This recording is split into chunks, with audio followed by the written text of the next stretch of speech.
George Parr, you are an investment banker. I am, yes. Yes. And as such, you have your fingers right on the pulse of the financial market. Yeah, very much so, yes. And during the summer, there's been a great deal of turbulence and volatility in the market, yes. Tremendous, yes, tremendous.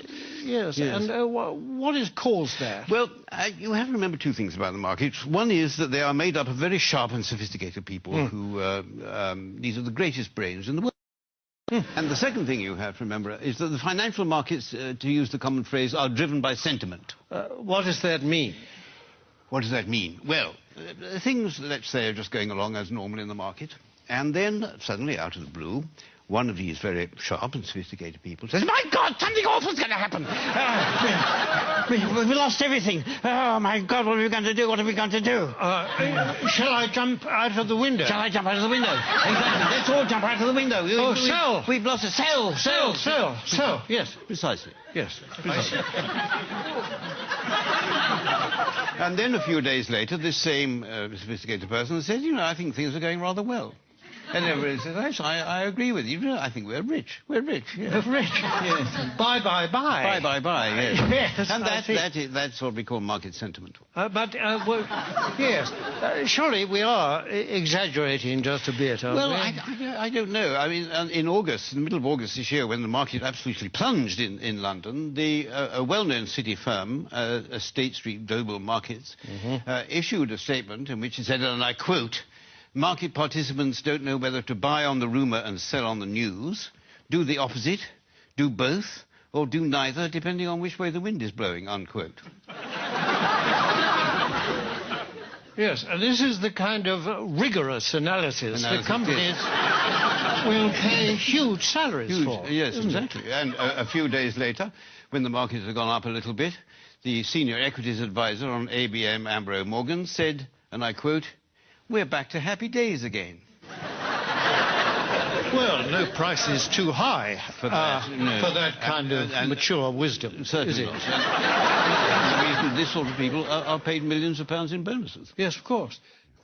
During this summer, there have been actual causes behind the volatility in the markets, haven't there? I mean, specifically and especially in America, granting vast numbers of mortgages to people who can't afford them on properties which are diminishing in value. It's the so-called subprime situation, yes. The subprime market. Yes. How does that work, in fact? Well, imagine, if you can, say, an unemployed black man sitting on a crumbling porch somewhere in Alabama in his string vest, and a chap comes along and said, "Would you like to buy this house before it falls down?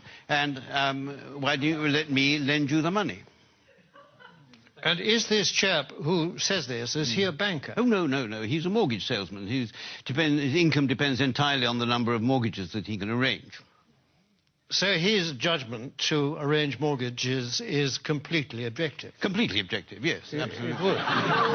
Yes. And what happens next? Well, then this debt, this mortgage, is taken, bought by a bank and packaged together on Wall Street with a lot of other similar debts. Without going into much detail about what is actually... Without going into any detail, no, it's far too boring. And so this is put into a package of debt, and then it's moved on to Wall Street, and it's extraordinary what happens then, that somehow this package of dodgy debts stops being a package of dodgy debts and starts being what we call a structured investment vehicle. An SIV? An SIV, exactly, yes. Yes, I see. And then someone like you comes along and buys it. I buy it, yes, and then I will ring up, I don't know, somebody in Tokyo and say, "Look, I've got this package, do you want to buy it?" And they say, "What's in it?" And I say, "I haven't got the faintest idea." And they say, "How much do you want for it?" And I say, $100 million, and then they say, "Fine, that's it." And that's the market. And presumably this package, I mean, that kind of thing can happen several times to the same package. Possibly, yes. And every time it does, of course, then you, or someone like you, will get a fee and a markup. And a profit, yes. And so well, you can't expect us to do it for nothing. It's hard work. In view of the fact that in these packages there's a lot of dodgy debt, what is it about it that attracts the financial, risk takers? Yeah, well, because these hedge funds, as they're called, which specialize in these debts, they all have very good names. You mean they're responsible companies? No, I don't know. It's nothing to do with their reputation. They have actually very, very good names. The names they think up for them are very good. I'll give you an example. There's a very well-known American Wall Street firm called Bear Stearns, who have two of these hedge funds which specialize in these mortgage debts.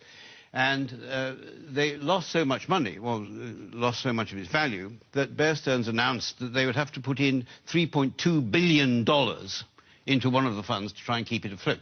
$3.2 billion? 3.2 billion, yes. And even then they said the investors couldn't get any money out of it and they were going to let the other fund go.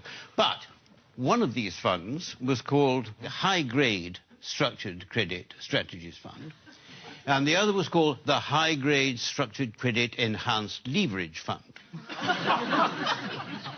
Well, that sounds very good. That's good, isn't it? It sounds very trustworthy. Actually, this is the magic of the market. What started off as lending a few $1,000s to an unemployed black man in a string vest has become a high-grade structured credit enhanced leverage fund.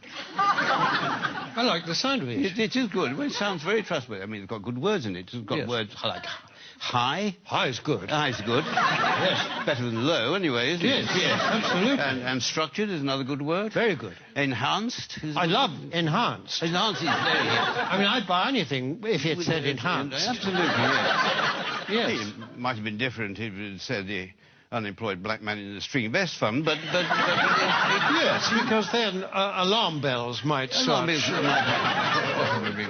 to ring. But despite these very plausible names, surely the reality is that the people that lent all this money have been incredibly stupid. Oh, no. The reality is that what was stupid is, at some point, somebody asked how much money these houses were actually worth. I mean, if they hadn't bothered to ask that question, then everything would have gone on as perfectly normal. But unfortunately, they did. I see, but now, you see, people are saying the crisis is likely to turn into financial meltdown. I mean, can that be avoided? It can be avoided, provided that governments and central banks give us, the financial speculators, back the money that we've lost. But isn't that rewarding greed and stupidity? No. It's rewarding what the Prime Minister Gordon Brown called the ingenuity of the markets. That is. You see, and we don't want this money to spend on ourselves. We want this money just to go into the market so that we can carry on borrowing and lending money as if nothing had happened without thinking too much about it. Yes, but if the worst came to the worst and you didn't get this money, what then? Well, then there'd be another market crash, and then I would say to you what people like me always say, that it's not us that will suffer, it's your pension fund. Thank you very much, George Parr. A pleasure.